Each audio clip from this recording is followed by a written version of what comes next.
Namaskar. Hello and welcome to P Guru's channel. I'm your host Sri Iyer. Today I have with me a sizzler of a session and to talk all about who is behind the SB 403 bill, the players, the motives, the intent, and what they are hoping is an outcome. And there are lots of other development that might completely derail this. To understand all these things, allow me to introduce the guest of the day, Utpal. Always think he is Utpal that. Utsav Chakrabarti. Utsav, namaskar and welcome to P Guru's channel. Namaskar, namaskar. By the way, I'm a great admirer of Utpal Dutt. So you should think of that as a compliment that I No, always no, think me of too. as Utpal. Me too. I grew up watching Utpal Dutt movies, even though ideologically we may be slightly on the different plane. But Utpal Dutt, by the way, was a very avowed old-time communist. You know, the kind of Yes, yes, communist yes, who yes. actually read Karl Marx. But that's besides the point. So on to more serious matters. Utsav, you've been doing some research and looking into, first of all, an Afghan American wants to pass a caste bill on Hindus, and and the whole basis of this is a dubious document that has been written by, guess what, mostly Muslims, and one person who was probably calling herself as Dalit, but a lot of question marks around that person also. And all this stuff appears to have been funded from some specific source. We're going to take a deep dive into all these things. Utsav, I yield the floor to you. Take it away, my friend. Thank you. Thank you so much, Sri.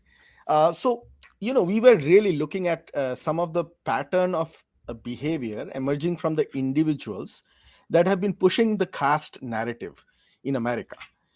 So, what we have noticing is that, the whether it is the SB 403 in California or the previous, the Seattle and the California State University agendas, caste-driven agendas, what we are observing is that since 2014, okay, there is a pattern of cyber social behavior emerging from these actors who are pushing this narrative. I mean, there are people who are supporting it who can be of multiple backgrounds and different shades of ideologies, but those who are actually driving this narrative have commonly exhibited cyber social behavior which has, number one, shared hatred for Hindus, Indian Americans, American Hindus, and in general India.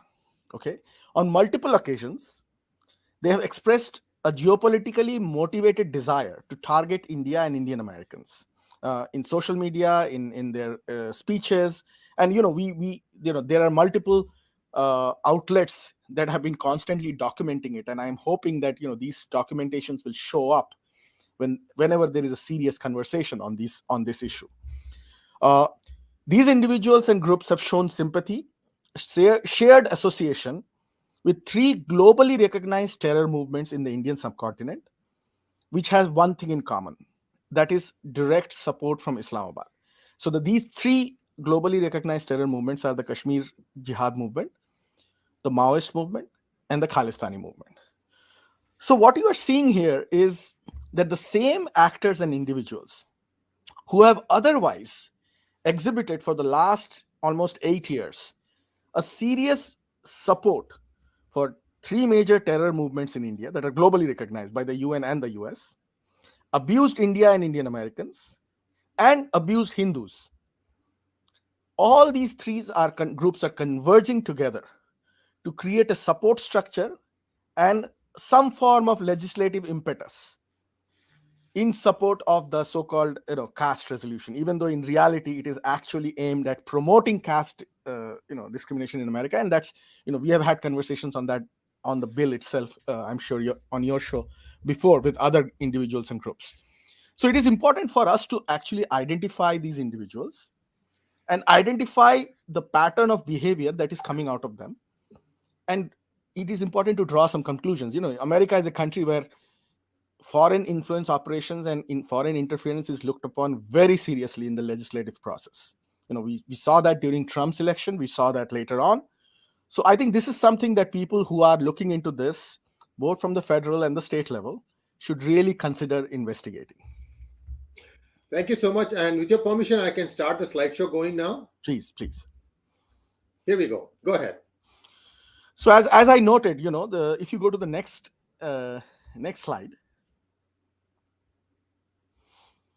So what basically I'm trying to say here is that the state of California should really investigate the people who are behind this and pushing this, because they may end up, and this is something that's going to be disastrous for America in general, they may end up creating laws that are actually foreign influence operations aimed at specific communities. In this case, it will be the Hindu American and the South Asian Indian American communities.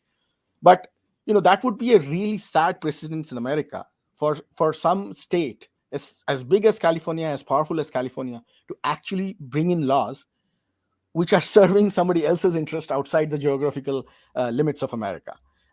Go to the next slide, please. So we are going to look at the whole issue, not just from the perspective of SB 403, which is the latest that is coming out on that issue, but also from the origin of where it all starts, which is the 2018 Equality Labs quote unquote survey. In reality, it was an unscientific, bogus survey that has been pretty much acknowledged everywhere, except by the by the legislative forces. So in that original report, if you see the research that has been done by Disinfo Lab, they've clearly pointed out that the original acknowledgement list, which has later been updated and purged, included key individuals and names of groups that have direct links to both Pakistan-sponsored radical Islamist groups as well as to Khalistani groups. Go to the next slide, please. So the names that we will look at today are going to be Amar Shergill, who is one of the key proponents of the resolution in California, SB 403, Equality Labs, Huma Dar, and Tenmori Soundarajan, who is the founder and the fountainhead of all this from the Equality Labs. She's the face. I mean, Utsav, she is the face. Let's accept it. Somebody else, Katputli nachara hai usko. Ha. That is true. Yeah. And we can also at some point, there could be a show about how the pullers of the string of Tenmori Soundarajan have changed over the years. Starting with some extremist fundamentalist Christian groups to eventually the Khalistanis and later on the Pakistani state.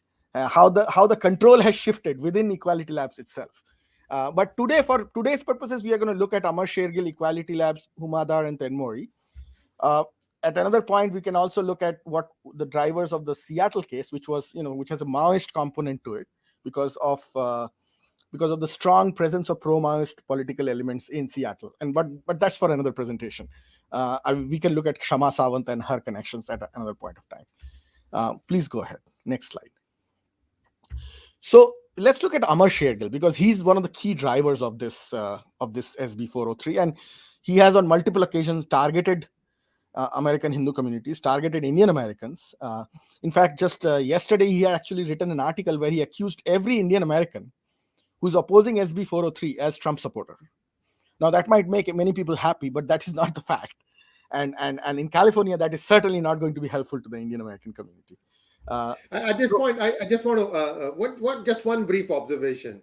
Guys, I am an independent. In fact, to prove that I'm independent, yesterday I did an interview with Congressman Raja Krishnamurthy, and I'll be putting out that interview. Okay, so not everybody is going to be drinking this kind of a Kool-Aid that Shergill puts. Also, he has some dubious links with people in the Republican Party, which we will talk about a little bit later. Go back to you, Utsav. Yeah, so let's look at Amar Shergill. But before we do that, we need to look at this individual on the top left of the diagram that you see, Bhajan Singh Bhinder. Because Bhajan Singh Bhinder's name starts emerging as a key ally and a supporter of Equality Labs since the time around 2012, 2013. It's the same time in which this whole disinformation operation against India exploded on multiple fronts, whether it is on Kashmir, Khalistan, or on this quote-unquote Dalit issue. So Bhajan Singh Bhinder originally is well known to be a Khalistani supporter. He was tracked and caught trying to buy weapons, both small arms as well as Stinger missiles, which are extremely dangerous and has absolutely no civilian use. He was caught trying to buy and procure those for the Khalistanis about 20 years ago. So this is an individual who is a known Khalistani actor. He ran efforts and initiatives in support of Khalistanis who joins hands with Equality Labs and Tenmori Soundarajan. First, they started doing it through OFMI. It was a group that was for the minorities of India, quote unquote. But later on, there was more direct and implicit support that emerged between these two groups. Now, Amar Shergill is somebody who has been very closely associated with Bhajan Singh Bhinder. So if you go to the next page, no, the one before. Yes. So Shergill and Bhinder's association goes back over a decade. And they served as the board members of American Sikh Political Affairs Association, the Sikh Political Action Committee, or the Sikh PAC, and worked with the Sacramento Valley Charter School System together, both of them. And Binder has been accused in the past, as I said, of trying to procure C4 explosives as well as Stinger missiles, which have absolutely no civilian use. And they have together worked as spokesperson of Sikh Youth of America, which is a group that is closely tied with the Khalistan movement. So all these details are actually available with the State Department and with the law enforcement. But despite that, these individuals have been openly working in support of not just SB 403, but other anti-India efforts and activities in conjunction with Equality Labs. Next one, please. And there are lots of evidences of Equality Labs actually sharing platform with Bhajan Singh Bhinder as well as with Peter Frederick, who also is a close associate of Bhajan Singh Bhinder. In the past, we have shown it through social media, but on this particular presentation, we are going to show this picture of, you can see in the blue, Tenmori Soundarajan at a briefing. And on the right side, you see three members of the Khalistan support movement of SFJ, Sikhs for Justice, which is again a banned movement, openly supports violence, and has been accused of trying to kill people as well as commit acts of violence within India. So you have these three individuals marked in the red, who are also Khalistanis, sharing a platform with Tenmori. Utsav, 1 second. Just go back 1 second, please. Go to the previous slide. Utsav, the second Sardarji from the right, was he not the one who essentially threatened Lalit Jha? That is the person who threatened Lalit Jha. You are absolutely right. Very good observation, Sri. Thank you. He is from Washington, D.C. area. And I'm very impressed by your ability to point that out at such a short glimpse of the individual. Great work. Thank you. So you can see this is a pattern. And this is just one of the movements. I pointed out that there are three major terror movements that are trying to emerge in the Indian subcontinent, have significant history of violence in the Indian subcontinent, acknowledged by the world, that are showing sympathy for these kinds of resolutions. So there is a pattern emerging here. Next slide, please.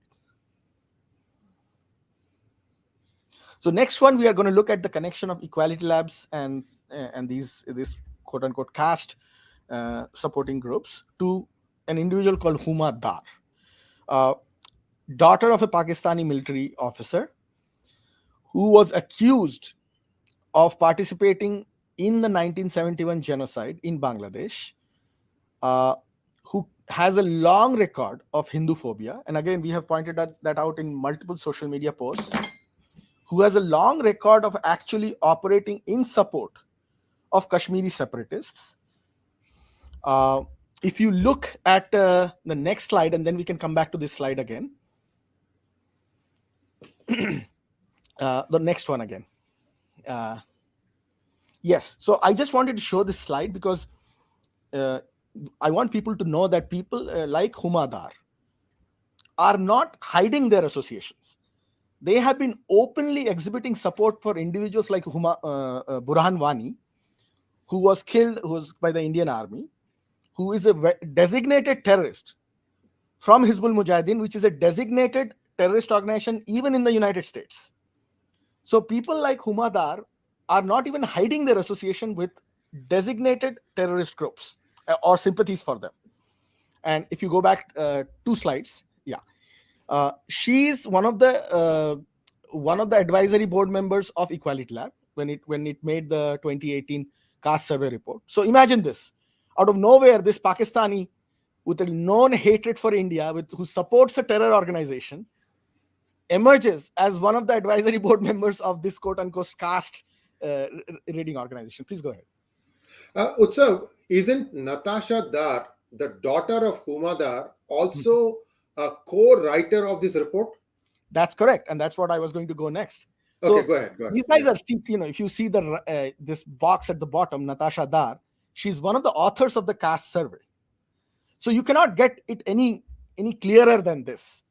The the key evidences that are being used to push this caste narrative in Seattle, in California, are being authored by individuals who are directly linked to separatist movements in India, in this case, the Kashmiri Islamists, are directly linked to Khalistanis, and also have openly on record through their social internet behavior supported terrorists.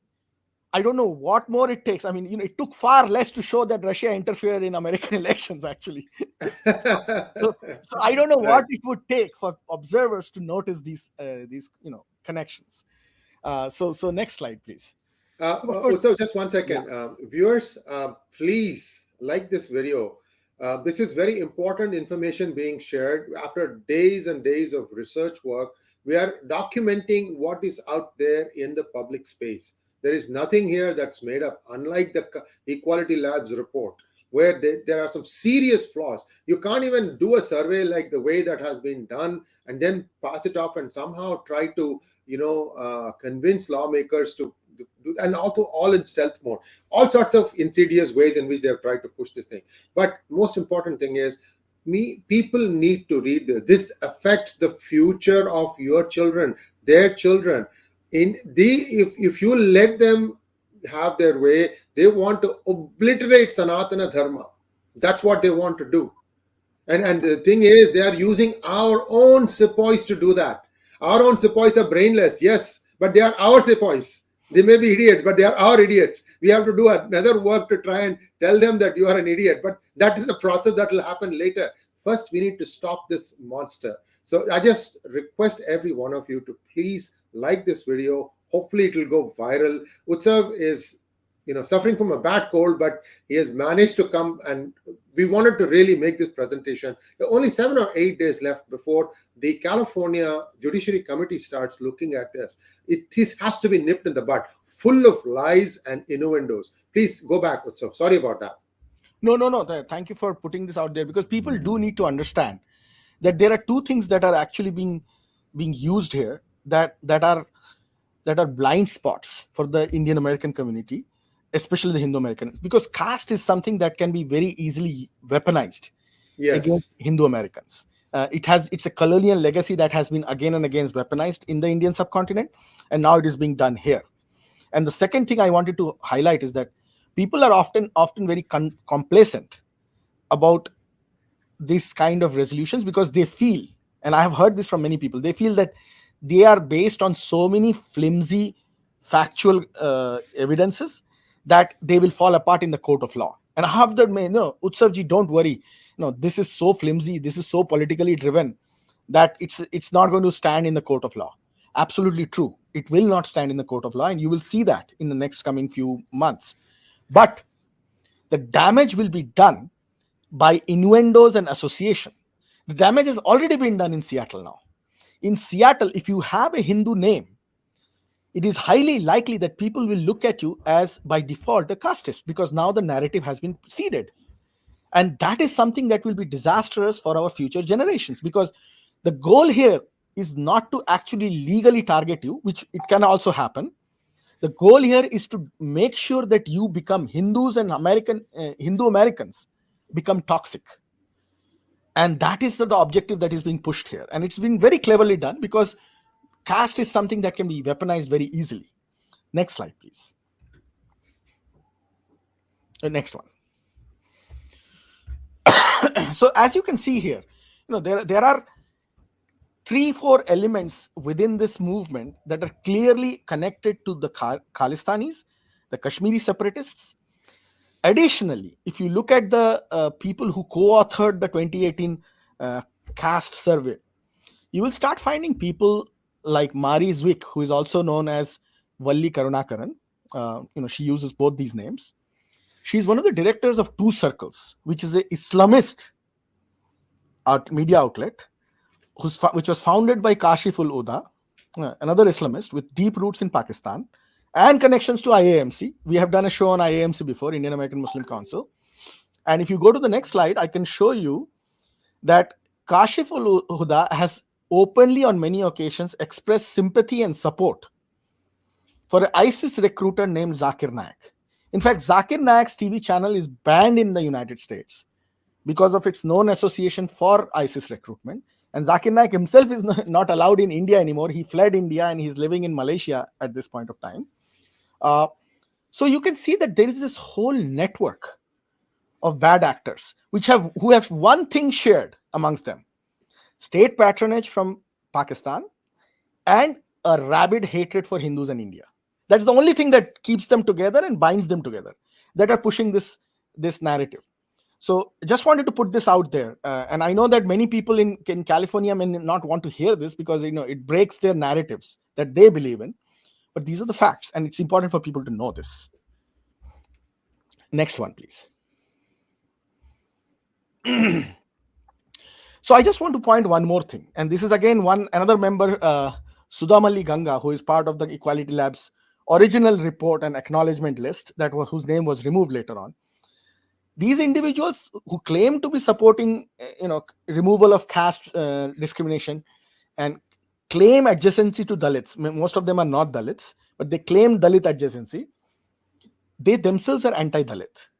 And you can see this, that people like Sudhamali Ganga on record have said that people who quote unquote are of Dalit background who follow Hinduism are more stupid.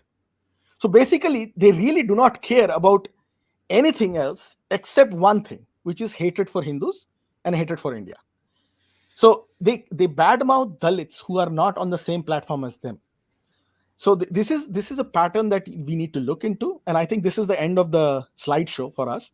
But I'm open to questions, Sri, and if audiences have any questions, I don't know if we are live on this. Yeah, we're looking up there were a fair amount of comments, and we'll look up and see if there's any questions. But I have a more philosophical question itself. This Equality Labs has become, there's a tagline for a local TV station called Channel 7 News. The tagline goes like this: here, there, everywhere. She has become to me an epitome of that tagline: here, there, everywhere. There is a Toronto district, school district, resolution. This lady is there. She's in Seattle. She's in California. I mean, this cannot come without some massive funding that is being pushed in. Who are these funders? Because we know that Pakistan is bankrupt. It might not be the state of Pakistan, although ISI has an entity of its own. We don't know if funding is coming from there. We don't know if it's coming from Muslim Brotherhood. We don't know if it's coming from individuals like George Soros, who believes in an open society, may not believe in this. I mean, whatever. We don't even know what that guy believes in. Utsav, what are your guesses on where all this money is coming from? Very good question. So, Shri, you will see that, organizations that are operating in this education space or public advocacy space usually are tax exempted organizations whose tax and donations are open for public scrutiny. Our organization, Hindu Action, 501c3, within a year you will see who donated to us and what our tax status is. True about most Hindu organizations who are trying to fight this SB 403 or these, quote unquote caste resolutions, whether it is KONA, whether it is HF, you name it. All open organizations with open funding sources that can be scrutinized. Not so much for Equality Labs. It is not a 501c3 organization. Its donors and its tax status is not visible to the people. So that begs a question: where is the money coming from? And why do they don't want to show it? Another interesting observation we should all look at. Between 2018 and 2021, the head of Equality Labs, founded by Soundarajan, Tenmori Soundarajan, the head was a girl named Sharmin Hussain, again, a Muslim Brotherhood empathizer, who was also part of the Open Society Foundation. She was an Open Society Fellow, George Soros's organization. So, out of nowhere, you see this insertion of these quote unquote George Soros lackeys into movements like this, which begs the question, why so? It's not easy for somebody who doesn't have a funding source, who has no backing, just show up in cities like Seattle, in Toronto, in parts of California, and have so much influence on lawmakers. So you will see that once we peel off these layers, you will see there are backers in America with deep pockets that are pushing this narrative. There are backers in other parts of the world who are pushing this narrative. It doesn't have to be ISI or Islamabad. However, I do believe that the domain knowledge and the domain expertise, how to utilize fault lines in the American Hindu communities, how to utilize fault lines from the Indian subcontinent and weaponize them. Those domain expertise and domain knowledge is, however, coming from Islamabad, from Pakistan, or their supporters and their extensions that are living in America. That part I'm more and more confident about. At this point of time, I want to put up a social media slide that has been, coming out of Europe. So clearly, the protests against SB 403 have really made a difference. Can you put up that other social media? Here we go. This is an individual that I think lives and works out of Sweden, and he has been known to have some very anti-Hindu feelings. You can find him, I think, on some TV channels in India also, and read what he's trying to say. The point of all the protesters there, it wasn't, nobody asked them what their caste was or what they were for. In fact, there are people who are not even Indian American heritage. In fact, the picture there says it. The person that I'm interviewing, he says that he is not a Hindu.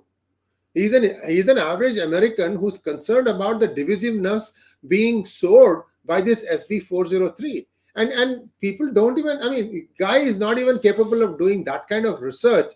And he is saying that what I'm saying is wrong.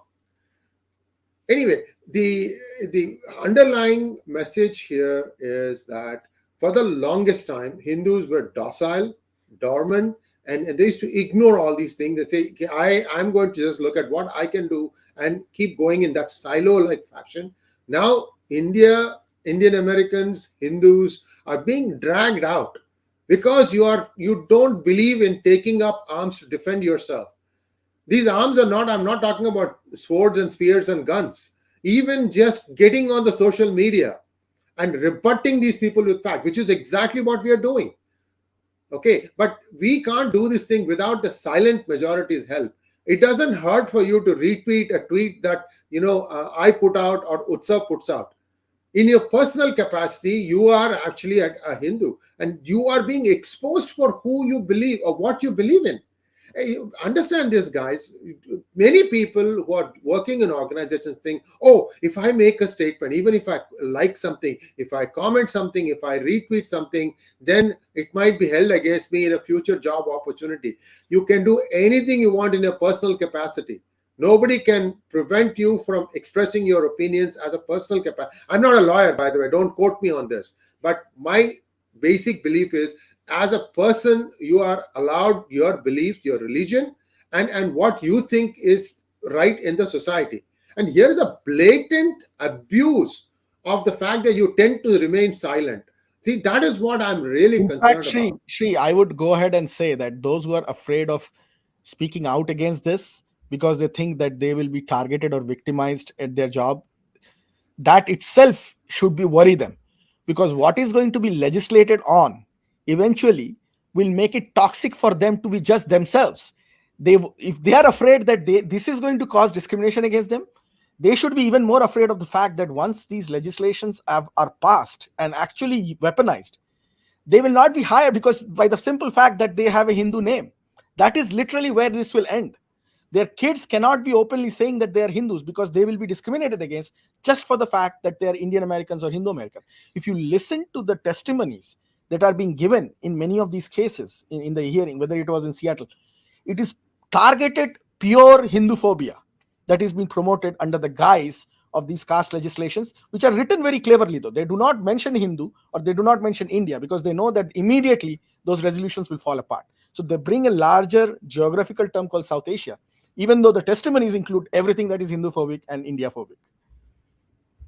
Yes, indeed. And please try and share this video. You can definitely watch whatever you want. You have to understand that this is not I, Sri Iyer or Utsav talking. This is the entire community that we are concerned for. Why did anyone migrate to America? I'm talking about anyone. You come to America because you have a system that supports meritocracy, as a fair sense of justice, and a government that functions. And there are no bounds on how far you can progress in life. And these are the things that are being attacked. And this is not going to stop here. It's going to go worse and worse. But ultimately, what you have to look for is, what is the basis of this? The basis itself is very rickety. There is just, it's full of holes. When there is a competing survey or a survey that is much more scientific, they don't even want to bring that thing into the mainstream light. Somehow want to suppress it. They want to submarine their resolution at the very last minute, so nobody will even come to know what it is. And suddenly a group just meets and then votes on it. I mean, I have to question many of the members in California or Seattle. Aren't you guys lawyers? Don't you understand that if you legislate a flawed legislation, and if somebody successfully sues you for it and then sues you for compensatory and punitive damages, that you as a city, you will be liable, and the city will have to pay all this money back to the person who successfully wins the case. These things have happened. It's not like you can delay it forever. The cases do conclude and the city ends up paying the bill. So you have to be really, really judicious. You have to apply your mind. Like, for example, I'll give you a simple example. On 4th April, when there were 250 plus, in fact, there were much more than that, people protesting there, and all they wanted to know was to have a couple of minutes of time with this state senator, Aisha Wahab. And you know what happened? They locked the door, and we don't even know if they were inside or not. And they wait, and this video is on Twitter. You can look at it. They waited and waited and waited. Come on, many of them were really incensed because they said, we voted for you and you don't even want to listen to us. So what it is they know they are doing something wrong. They know they are painting around the edges of the law, and yet they want to somehow steamroll this thing through. And one has to wonder, what is the real intent behind this? And I think Utsav has very clearly demonstrated what it is. And your children's future is at risk, guys. I mean, it's too late afterwards to say, oh, I should have opposed before. Today is the day you have to stand up for your rights. If tomorrow might be too late, that is our concern. And I think let me see if there are any questions. Yeah, go ahead and have some questions, please. There are a few questions. Utsav, you are muted. Yeah.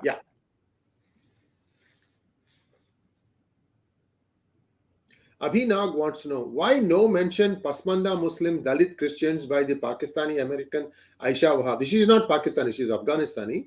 Sanatanis must move to conservative states. No, it doesn't. You cannot move from anywhere, Abhi. Come on now. What are you talking about? I am going to be here. I'm going to die here, and I'm going to fight till my Abhi, the problem here is that we have to stop this mentality of moving. You cannot keep running from issues because somebody has more power and somebody has more more toxicity than you are willing to fight. So please do not, this is what happened to our ancestors in the Indian subcontinent. They were forced to move from Pakistan, they were forced to move from Bangladesh. So you cannot keep running like this. At some point you have to stop. And if you want to look at an example, just look at the Jewish community. They decided at some point they had to stop and fight back. So please, Abhi, we should not be moving to any state. We have to fight for our rights, and we have to bring in the right perspectives. And eventually we are powerful enough. If we really put our minds to it and our resources to it, we are powerful enough to do the right thing. It's just a question of implementing what you are capable of. Next question, please. Hari Nam wants to know, why do we not report these actors to FBI? What makes you think we have people have not reported, Hari? They have all the data. You think that when people stand in the street that FBI is not watching? There are so many CCTV evidences. We are look, there is nothing to be afraid of, and the FBI knows what is going on, and they will act. They are going to act. We have to wait and see how long it takes before they act. Utsav, you want to say something? Yes. So see, I completely agree with Shri that I'm pretty sure the FBI is fully aware of what's going on. The Department of Homeland Security is fully aware of what's going on. They have so much to deal with. India and Indian Americans are just one aspect of what's going on, but I'm 100% sure that they are fully aware, and I think they know more than we do. So what you are seeing, is information that is out in the social media, that's out in the open source. I'm 100% sure that FBI knows far more than that what is available in the open source. So uh, they know what's going on. And trust me, 10 years ago there was a person named Ghulam Nabi Fai who went to jail for these kinds of activities. So you know be hopeful. Sriharsha Namuduri wants to know, Utsavji, are Hindus very late in this game now? Per you, is Indian government not bothered about this? So Sriharsha, I would say that Hindus are a little late into this, and this is not the time to look back and wonder why we are late. Obviously there was a period of about 10-15 years between 2002 to 2015 and 16 when we could have done far more. We could have organized far better and focused on these things in America. So I do believe we are a little late, but when it comes to the Indian government, that's something that the Indian government has to deal with, because for Indian government it is a foreign policy issue. For us it is our issue. We are in America, we are the taxpayers here. Our future lies in this country, and we have to work within the American system to bring up our rights, just like anybody else is doing. So I think bringing the Indian government into this uh, doesn't help our cause actually.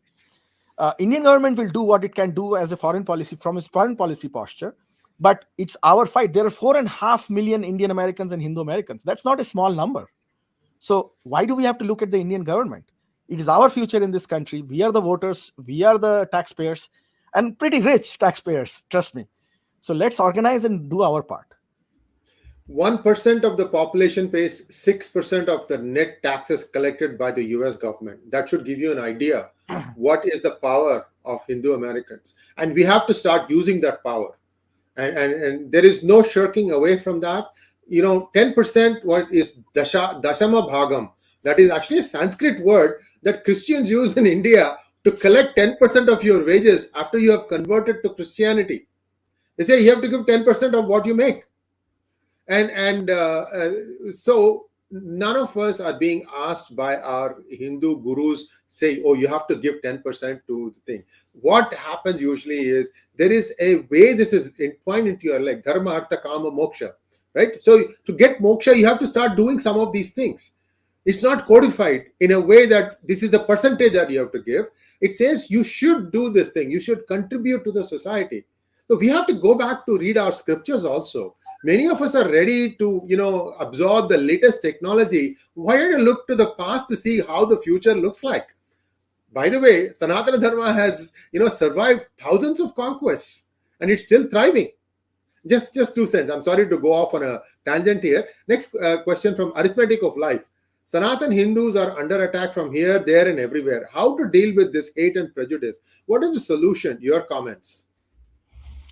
Organize, educate, and put your money where the mouth is. It's very simple. We have the ability to understand, identify, and find out what needs to be done to counter this. We have that ability. We do not have often the resources to do it, which is very sad, because as a community, we are the richest community in America. So it's very ironic and sad at the same time.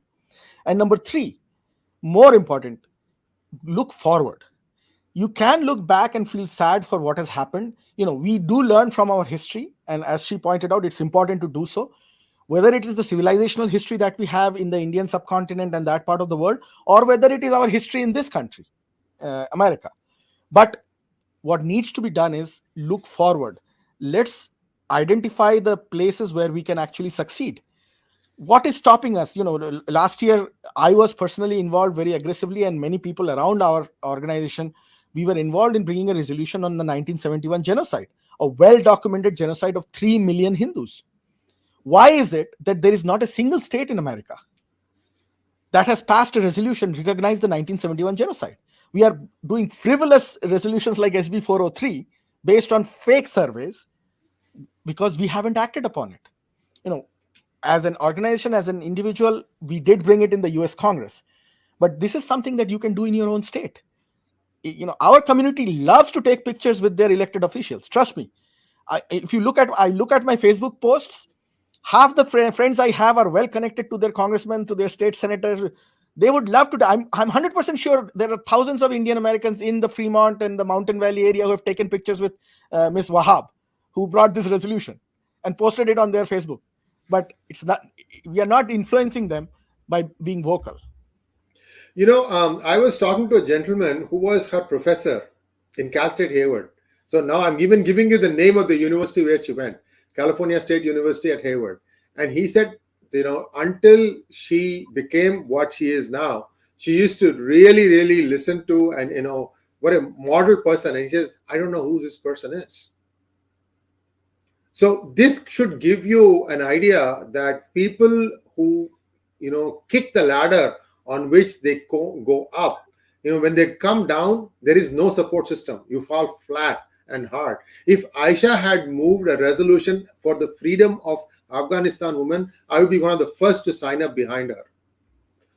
By the way, P. Gurus is very, very, very a-religious. We support all freedom of right for everyone to live peacefully and harmoniously. Who has done in-depth research on Uyghur Muslims? We have. I have done tons of interviews. And same for the Sikhs, same for Christians. Okay, so don't put suddenly, because that will come next. I can tell you the same swine will start tweeting out, this guy is a Hindu supremacist or some BS like that. But the record is there in front of me. And you can go back and look at P. Guru's videos. You will know that it's never on one cause. This is what I'm right now seeing is a complete blanketing of a one-sided narrative, completely filled with lies. That is what is really, really jarring here. I'm sorry to just keep taking time on this one. Next question from Sriharsha Namudri. I still see that some Hindus do think that caste-based rules are good in the US out of their goodwill without realizing that this will profile Hindus alone and will open the doors of mental colonization. I agree with you, Sriharsha. I believe that this is a fault line that has been very carefully chosen. So if you look at the different actors who are anti-India in US, from Audrey Truschke to you name it, they used to be talking about other issues over the last 5-6 years. They were with CAA, there was this, there was that, there was Kashmir, Article 370. All have been moved away from those narratives, and all are now talking about the caste narrative, including Ashok Swine, who Shri mentioned. The reason is very simple. This is a fault line that they have identified puts Indians and Hindu Americans on the blind spot. So I agree with you, Sriharsha. Indians and Hindu Americans have a blind spot on the word caste. And they get confused. They don't know how to react to it. And that is why this is being brought up, because it is a successful fault line that they can use against us and our future generations. Jayashree Esra, what are the stages of legislation in USA? So you can see that they started by going at the lowest hanging fruits, which is universities and campuses where they have the most power, where the radical Islamists, the Khalistanis, the overall violent left has more power. And they started in the universities. First, they got it approved or recognized at that level, so the narrative gets seeded. The next stage that they did was go after cities where they have good power. So city of Seattle, openly pro-Maoist city council member Shama Sawant. So that level of ideological divergence from India, they found individuals who would be supporting that. They legitimize it at a city level. Now they are bringing it in the state legislature, which is in California, which is one of the most powerful states in the country, with the highest, one of the highest number of Indian American and South Asian American population segments. So they are now going to do it at the state level, and then would come approval at the state level, and then would come the federal level or other states. So they are moving in a way where they're using the lowest hanging fruit to get it seeded and legitimized, then using that as a case study to get it legitimized at the next level, and then at the next level, until they reach the corporate world and the federal level. And this is now happening across the country. I mean, look at places like Google, look at Apple. Just out of fear of being called discriminatory, they are now going to start using the word caste very quickly in their policies on non-discrimination, just out of fear. So they are already succeeding in seeding this word in America, and I think that's where the problem is. Srihasha Nambudri, Sriji, is there a website, P Guru's Kona HIPAC, where the Hindu arguments against this caste-based law are documented or being shared widely? Yes, Kona has a website, HIPAC has a website, and P Gurus has pgurus.com. You can, I mean, we have been writing about this for years. How, the Varna, the caste, or there is no caste ever in India, okay? Don't confuse caste with Jati, because they try to shoehorn you all these things into all these things. Don't fall for it. Just say there is no caste in India. You just make it up. Same thing. There's a new one they're calling. They don't want Shudras. They're trying to get fifth one. I don't remember what the name is. There is Kshatriya, Brahmin, Vaishya, and Shudra, and then there's a fifth one they want to call now. So all these are all misappropriations and selective quoting of narratives and no basis. Okay. And I can show you basis for where the four different vibhajans in the society all used to prosper. I have proof. We have gone back to books where they have taken it from stone inscriptions, going back 10th century, 8th century, 9th century. Okay, so there is a copious amount of proof. What it is you need to get off of your rather white bottom, sorry to say this thing, and indulge in reading some of these things so that you're properly armed. Because you could get ambushed in your next job interview. Please understand this. You may be the most qualified person, but do you want to get disqualified because of this? That is the question that you need to ask yourself. This is just my 2 cents. I'm done for seeking job in the industry. But for those of you who still have active years left in you, you need to understand that this is a weaponization of your own dharma against you. That's what makes it harder. And it's all done based on lies. That's the other bigger problem. But in order for you to point out the lies, you need to know what you need to know.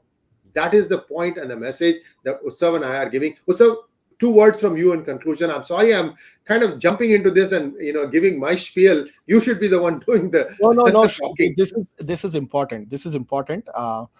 Look, one good thing that is happening with these kinds of resolutions and is that there is a convergence of different Hindu organizations, Hindu groups, whether it is organizations like HAF, who have very good efforts that they're putting into lawfare. They're trying to fight legal cases on this.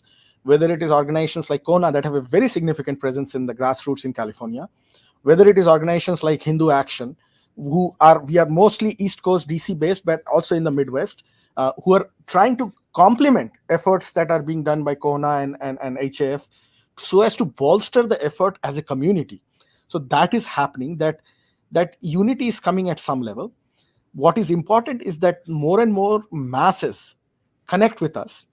We are going to share our resources and we are going to share our efforts and we are going to find our own. So if HAF is looking at one thing, Kona is looking at another thing, Hindu Action is going to look at another thing, so that we all converge into a comprehensive effort to counter and defeat these things. Join us and help us as much as you can, because if we are what we are able to do what we are able to do because of people like who are our listeners here, who are in America. Individuals, we are nothing. I mean, she spends 24/7 doing this. I spend 24/7 doing this. But still, it's just one person. It's 2 of us. If you join us in our efforts, if you help us with resources, we need the resources. I have to feed my family and my kids. So if you help us, we are going to be much more effective. And our team will grow. and we will get newer ideas, because our brains can only function so far. Your ideas, your support, your efforts will bring us to the next level. So do help us, work with us. I couldn't have put it better myself, Utsav. Thank you so much. And viewers, please like, share, and subscribe to our channel. Get this particular video out there. It's got all the facts about what is the real intent, who are the real funders, and this is now black and white. Nobody's even hiding. The fact that Soros is now coming out and saying that he was not behind the Trump indictment tells you that they've run out of all ammunitions. When the instigator himself comes out and says that I had nothing to do with it, that means that they are now scraping the bottom of the barrel. That is the point. We are not very far away from breaking down this entire operation. But for that, we all have to speak with one voice and stand as one. Thanks for watching. Thank you very much, Utsav. Take care of your health. And we'll be back again very, very soon. Namaskar. Namaste.